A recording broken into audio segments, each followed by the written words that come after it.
the voice inside, in a small town surrounded by hills and narrow roads. There lived a boy named Eloka.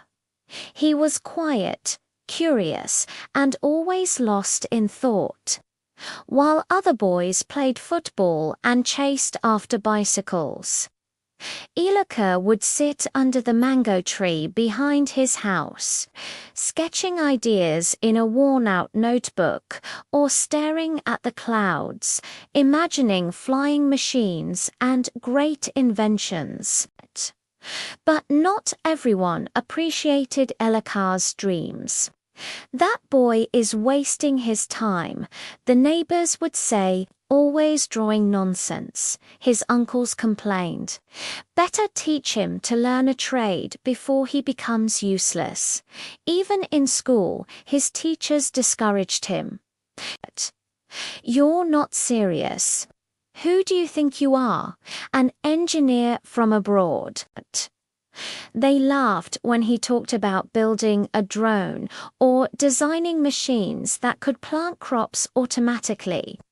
Eventually, their words began to sink into his heart. Maybe they were right. Maybe he wasn't smart enough. Maybe his dreams were too big for a boy from a poor family.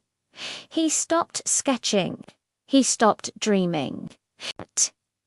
He started to live small, just like everyone wanted, until one day his grandfather, an old retired schoolteacher, called him over.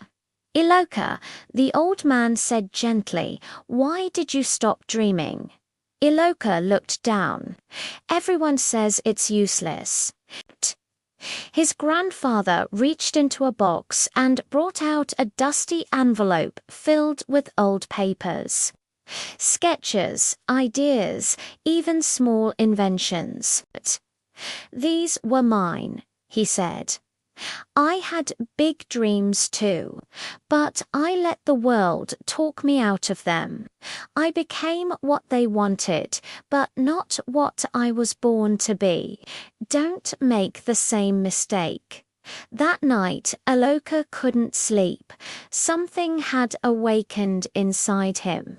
The next morning, he picked up his notebook again. He read books, watched videos on engineering, and saved his money to buy second-hand electronics. He started building small gadgets from scrap, things nobody believed in. People still laughed.